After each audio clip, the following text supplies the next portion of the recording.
저는 6.25 참전 유공자회 부산 지부장 허계올수있다.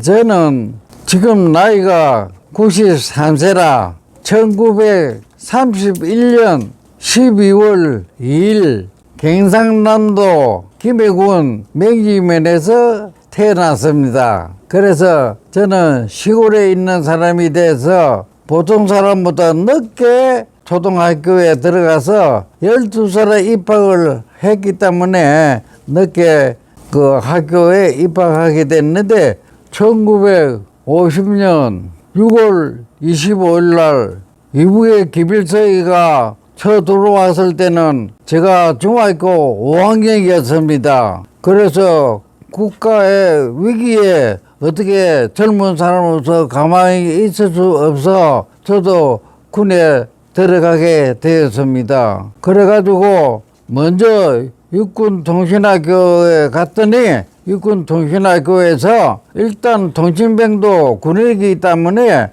기본 군대 교육을 받아야 된다고 하면서 가야에 있는 가야 초등학교에 육군 제2훈련소가 있었습니다. 저도 그게 훈련소에 갔더니 그 사병들이 하는 소리가 당신들을 굉장히 행운하라고 그렇게 이야기를 하기 때문에 무슨 소리요? 하여튼 그 사람들이 하는 소리가 어제까지만 해도 우리 훈련소에 들어와가지고 3일간 훈련만 받으면은 일선으로 전부 다 배치가 됐는데 당신들이 운이 좋아서 5일간 훈련을 받아야 일선에 가게 된다. 아닌가 다를까 저도 5일 동안 소총 쏘는 거, 수류탄 뜨는 거, 보복하는 거 그거로 교육을 받고 5일 되는 날 육군 통신학교로 다시 가서 기술 교육을 받게 되었습니다.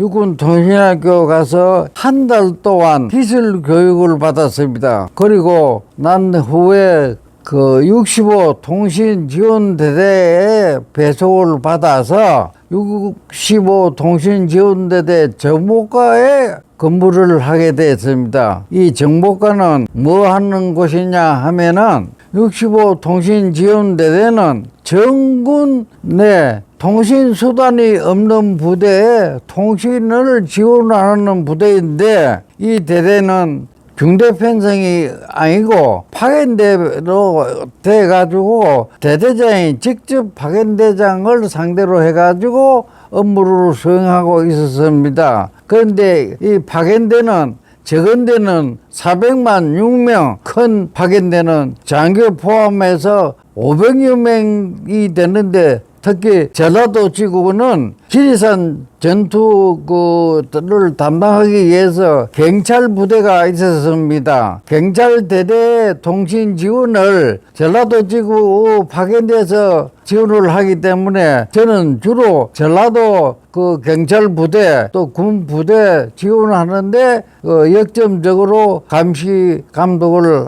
하게 되었습니다. 전라도 지역에 6.25가 한창 벌어지고 있을 때 공비터벌 작전 때문에 일반 시민들의 교통 사정이 굉장히 나빴습니다. 그 내용을 간단하게 설명하자면은 공비가 언제 어느 때에서 나타나기 때문에 나까 몰라서 경비원이 흰 깃발을 흔들면은 또 우리가 지나가는 버스 또는 군용차 민간차를 타고 지나가고 만일에 그 경비원이 빨간 깃대를 흔들면은 현재 공비가 출몰해가지고 아군하고 교전 중에 있기 때문에 지나갈 수 없어 대기하고 그렇게 소통사정이 나빴습니다. 그마침 그 저지산 지구에서는 공비들하고 그 우리 그 경찰 부대 그다음에 군 부대가 굉장히 치열한 전투를 많이 하고 있었습니다. 한 분은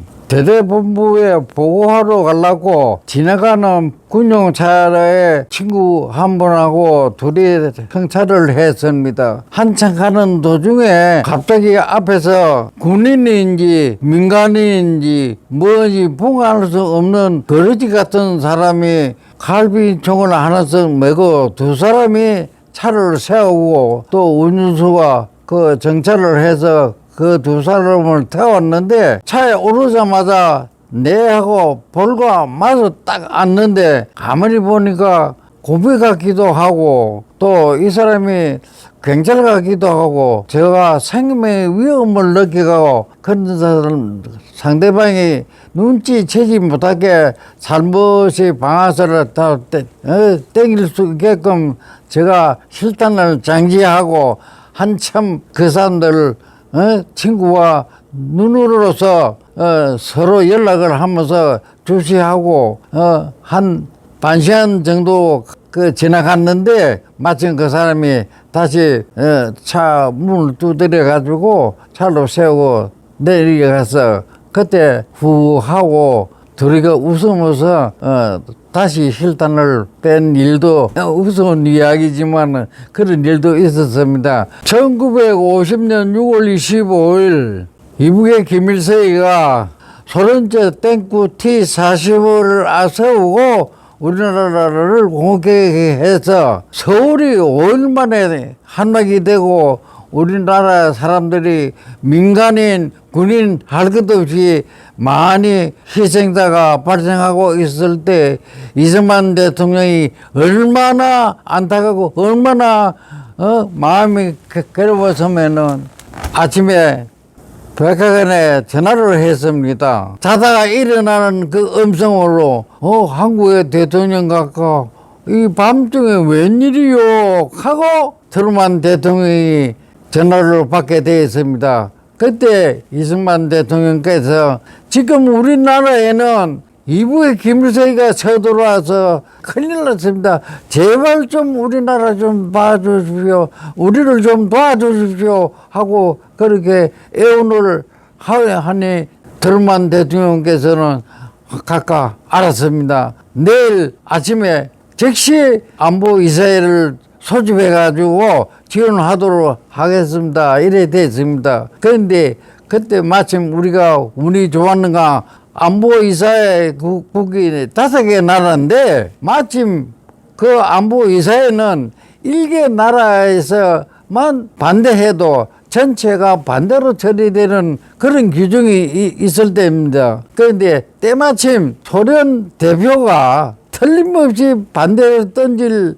그런 처지에 있는 소련 대표가 어떤 사정이 있어가지고 미국에 없고 본국에 소환돼 가고 없었기 때문에 그 안날 안보이사에서 통과돼가지고 불과 3일 내에 오산 비행장에 미군이 우리를 지원하기 위해서 유엔군이 도착을 해서 우리나라를 승리하게끔 그렇게 미국이 지원을 해 주었습니다. 대단히 미국 대통령이나 미국 국민들이 군인들이 고맙습니까?